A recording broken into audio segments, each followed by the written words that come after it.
تمام تعریف اللہ کے لیے ہے جو عظمت و جلال اور فضل و انعام والا ہے۔ میں اس پاک ذات کی حمد بیان کرتا ہوں اور اس کی بڑی نعمتوں اور عظیم احسانات پر اس کا شکر بجا لاتا ہوں، ایسا شکر جو ہمیشہ باقی رہے۔ اور میں گواہی دیتا ہوں کہ ایک اللہ کے سوا کوئی معبود برحق نہیں، اس کا کوئی شریک نہیں، وہ بہت زیادہ جاننے والا بادشاہ ہے۔ اور میں گواہی دیتا ہوں کہ ہمارے سردار اور نبی محمد صلی اللہ علیہ وسلم مخلوقات میں سب سے بہتر اور قیامت کے دن اپنی امت کے لیے شفاعت کرنے والے ہیں۔ اللہ ان پر درود و سلام نازل فرمائے اور ان کے آل و اولاد پر، صحابہ اکرام پر، تابعین پر اور ان لوگوں پر جنہوں نے روز قیامت تک اچھے ڈھنگ سے ان کی پیروی کی۔ اما بعد، اے لوگوں، میں خود کو اور آپ سب کو اللہ کے تقوی کی وصیت کرتا ہوں۔ اللہ کا تقوی اختیار کرو، اللہ تم پر رحم کرے، اور اس کا شکر ادا کرو ان نعمتوں پر جن سے اس نے تم کو نوازا اور جن سے تم کو مختص کیا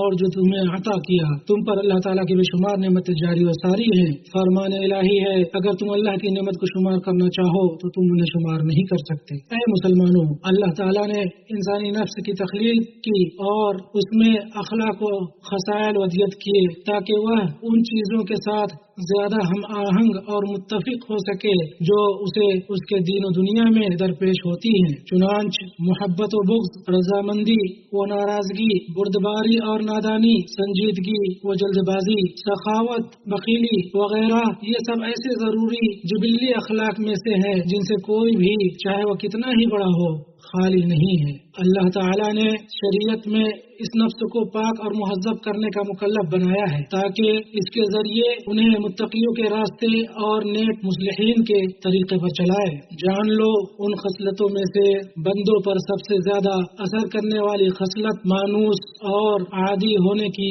خصلت ہے، اور یہ بذات خود ایسا اخلاق ہے جو نعمتوں کے پورے اور پائیدار ہونے، ان کے باقی اور مستحکم رہنے، ان کے جاری اور خوشگوار ہونے کی دلیل ہے۔ اور اللہ کی قسم، یہ ایسا اخلاق ہے جو اس بات کا سزاوار ہے کہ مومن بندے کو مزید شکر، اعتراف نعمت اور توبہ و قربت کی طرف لے جائے۔ اللہ کے بندوں، عادت ایک ایسا بڑا عنصر ہے جو بندے کو استقامت پر جمے رہنے، نیکی اور دینداری کی راہ پر چلنے پر ابھارتا ہے، بشرطے کہ وہ اسے اطاعت کا عادی بنائے اور نیکی و عبادت پر اس کی تربیت کرے۔ تو بندہ عبادات سے مانوس ہو جاتا ہے اور نماز، روزہ، صدقہ و خیرات، تلاوت قرآن، صلہ رحمی، مشکلات کو دور کرنے کی کوشش، لوگوں کی ضرورت کو پورا کرنا، بھلائی کا کام کرنا اور پریشان حال کی مدد کرنا جیسے نیک کام کرنے کا عادی ہو جاتا ہے۔ چنانچہ یہ عادت قابل تعریف اور مقصود ہے، اس کی ترغیب دی جائے گی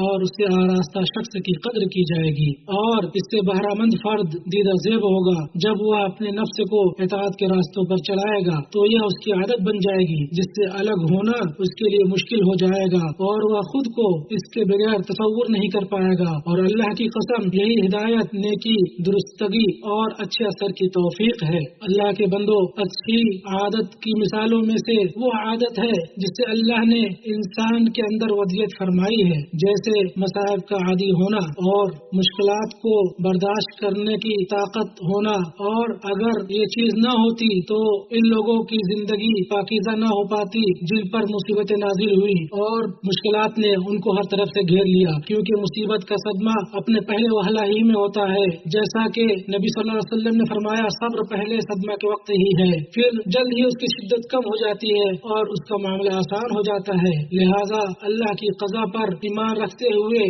اور اس کی اطاعت میں سر تسلیم خم کرتے ہوئے نفس اسے قبول کر لیتا ہے اور اس سے راضی ہو جاتا ہے، اور یہ ان نعمتوں میں سے ہے جو شکر کا موجب ہے، اس لیے کہ مصیبتوں کا اثر دیر پا نہیں رہتا، ورنہ مصیبت زدوں کی زندگی اجیرن ہو جاتی اور ان کے لیے ان کو قبول کرنا دشوار ہو جاتا۔ اللہ کے بندو، عادت کی ایک مضمون قسم ہے جس سے متصف انسان قابل ملامت ہے، وہ ہے نعمتوں کو بھولنے کی عادت اور انہیں یاد کرنے اور ان پر شکر ادا کرنے میں غفلت، اور یہ ان کی ناشکری کا پیش خیمہ ہے اور ان کے زوال کا اشارہ ہے۔ چنانچہ بندہ نہ تو اللہ کی کسی نعمت کا اعتراف کرتا ہے اور نہ ہی اس کے احسان کا اقرار کرتا ہے، بلکہ بسا اوقات ناشکری اور انکار کرتے ہوئے وہ ان نعمتوں کو اپنی طرف اور اپنے آبا و اجداد کی طرف منسوخ کرنے لگتا ہے، جیسا کہ اللہ تعالیٰ نے فرمایا وہ اللہ کی نعمت کو پہچانتے ہیں پھر اس کا انکار کرتے ہیں اور ان کی اکثریت کافر ہے۔ مجاہد رحمہ اللہ نے فرمایا وہ آدمی کا یہ کہنا ہے کہ اسے میں نے اپنے باپ دادا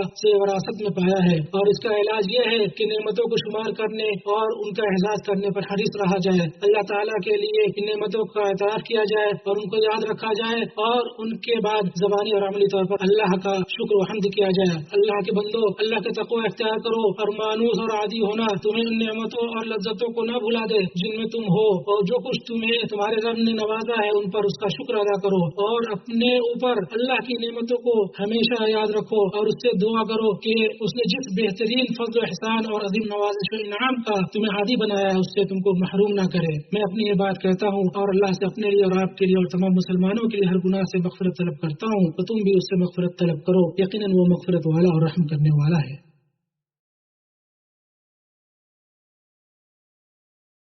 تمام تعریف اللہ کے لیے ہے جو اپنے بندوں کو نعمت سے نوازنے میں جلدی کرتا ہے اور انہیں مہلت دیتا ہے، چنانچہ ان کو سزا دینے میں جلدی نہیں کرتا۔ اور درود و سلام نازل ہو لوگوں میں اللہ کے سب سے چنیدہ شخص ہمارے نبی محمد پر، آپ کے آل و اصحاب پر جو صاحبان کمالات و عزائم ہیں، اور تابعین اور تبع تابعین پر جو سرداران عرب و عجم ہیں۔ اما بعد، جان لو اللہ تم پر رحم فرمائے کہ عادت کی سب سے قبیح قسم ہے معصیت سے مانوس اور اس کا عادی ہونا، اور اس کی نحوست و تباہی سے غفلت برتنا، اور اس سے بھی زیادہ سنگین ہے اس معصیت کو کرنے میں احساس گناہ کا نہ ہونا اور اس کے ارتکاب میں احساس تکلیف کا نہ پایا جانا، یہاں تک کہ وہ یوں ہو جائے گا گویا کہ وہ ان مباح چیزوں میں سے ہے جن کو وہ جائز سمجھتا ہے۔ ایسے میں صاحب معصیت کے دل پر مہر لگ جاتی ہے، اور اللہ کی قسم یہ عظیم ترین سزا ہے جو آسمان و زمین کے رب کی ناراضگی کے نزول کا موجب ہے، ہرگز نہیں بلکہ ان کے دلوں پر ان کے برے اعمال کی وجہ سے